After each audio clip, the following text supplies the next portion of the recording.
Estou aqui no Instituto Bíblico Bereia, Seminário Teológico em Nova Iguaçu, onde oferecemos um curso teológico cuja a base, o objetivo principal é o estudo das Escrituras.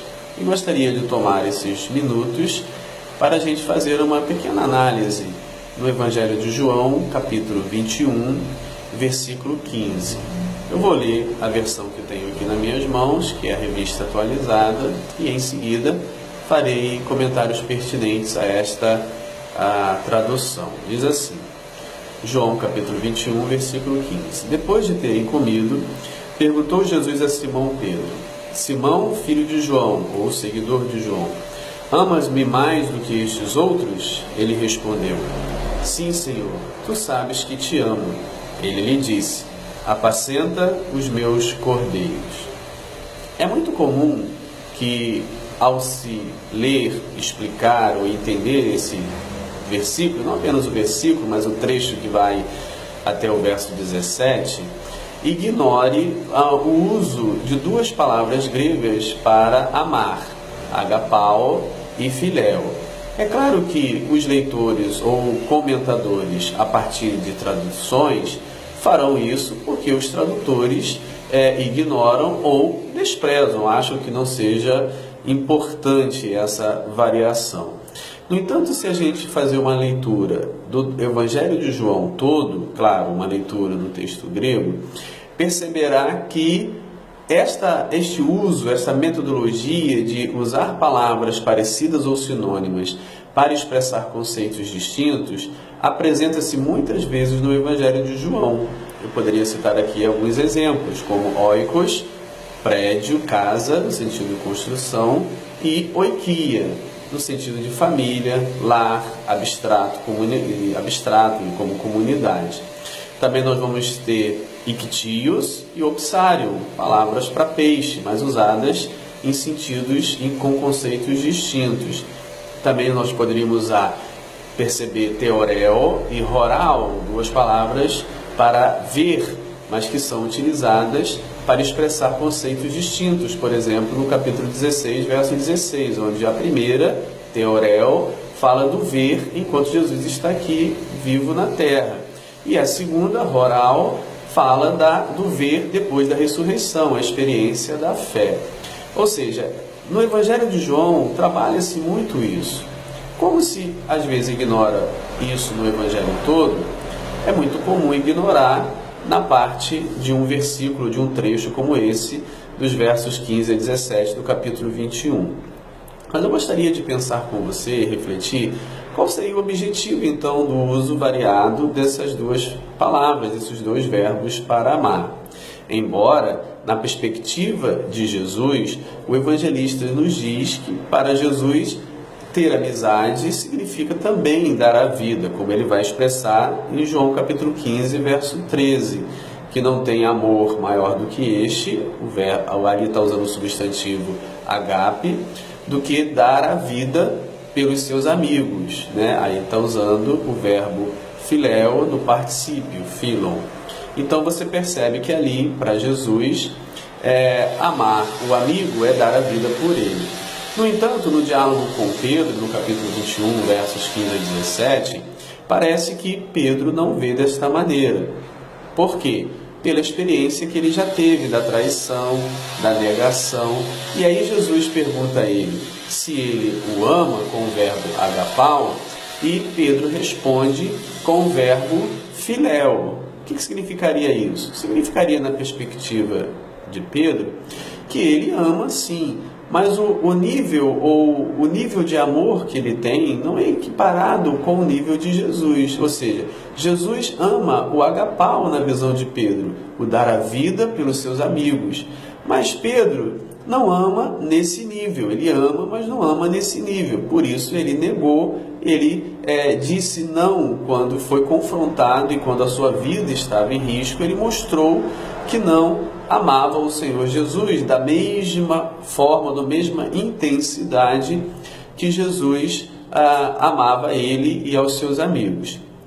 É claro que ao longo do texto e no desenvolvimento do Pedro, vai se perceber que ele vai no final amar como Jesus, porque ele vai morrer dando a vida pelas ovelhas, pelos discípulos de Jesus, cuidando dessas ovelhas que Jesus agora diz para ele fazer. Ou seja, mesmo que você me ame com uma intensidade menor, Jesus dá a ele uma ordem que é provavelmente impressionante para ele. Ou seja, eu não amo como o Senhor ama, mas o Senhor me confia algo importante, que é cuidar das ovelhas. E aí a gente aprende nesse diálogo que amar a Jesus não é fazer algo diretamente para Jesus, uma vez que Jesus não precisa de nada, mas amar a Jesus significa cuidar das pessoas. Por isso a pergunta: se você me ama, cuide das pessoas. Se você me ama, cuide das ovelhas. Se você me ame, cuide dos cordeirinhos. Além do uso variado do verbo amar na nossa língua, agapao e filéu no grego, você também tem nesse trecho mais dois usos de palavras variantes, como por exemplo, o verbo que está aqui no imperativo, bosque, que é traduzido na revista atualizada por apacenta, e o verbo poimainei, que é traduzido por pastorear. Ou seja, duas palavras variantes. Na primeira, bosque. O que significa? Significa dar comida, achar comida para alguém, ou seja, dar comida. Restritamente isso. E o poimanin significa, traduzido como pastorear, significa cuidar no sentido pleno. Dar comida, dar água, cuidar das doenças, proteger. Então você tem um uso primeiro, com a primeira palavra, de dar comida, e depois você tem um uso mais amplo de pastorear, poimanin. Também você vai encontrar essa variação uma segunda ou terceira vez com a palavra arnia, que é traduzido como cordeiros, e a palavra próbata, que é traduzida como ovelha. Ou seja, arnia é o pequenino, é o filhote, é o cordeirinho, é a ovelha pequena. E próbata é a ovelha adulta. Então, como é que começa o processo? Qual é a primeira necessidade apresentada por Jesus a Simão Pedro? Se você me ama, se você gosta de mim, se você tem amor para comigo, a primeira ordem seria: dê comida aos pequeninos. Pequeninos nos evangelhos não são crianças, mas é o grupo humilde, são as pessoas humildes, marginalizadas, que estão na base da pirâmide social. Então a arnia representaria esses pequeninos.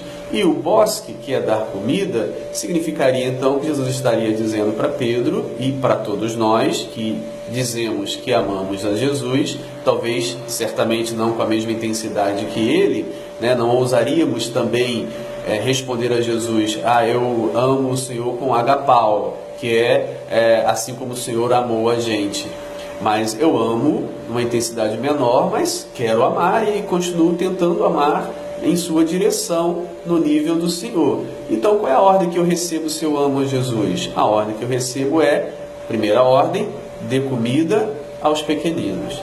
Depois o diálogo continua, muda-se o verbo bosque para poimaini, que é apacentar, cuidar das pessoas ou das ovelhas. E muda-se arnia, pequenino ou filhote da ovelha, para próbata, a ovelha adulta. Então, no primeiro momento, ele ordena: dê comida aos pequeninos, ou seja, aos marginalizados, aos humildes. E no segundo momento, ele diz: cuide dos adultos, daqueles outros que não estão na condição dos primeiros. Então, o ensino básico que eu vejo aqui é: se eu amo a Jesus, eu cuido dos pequeninos, eu cuido das ovelhas. Mas se eu não amo Jesus, eu não cuido de ninguém. Mas vou usar um artifício dizendo: não, eu sirvo a Jesus, eu quero fazer algo para Jesus, eu tenho a ver com Jesus, dane-se os outros, eu quero fazer a obra de Jesus, como uma desculpa para não cuidar das pessoas. Mas o ensino é: se você ama Jesus, cuide das pessoas. Quem não cuida das pessoas não ama Jesus, mesmo que repita isso inúmeras vezes em cânticos ou declarações num culto. Quem ama Jesus, cuida das pessoas. Que esta reflexão possa ajudar cada um de nós. Um abraço, tchau.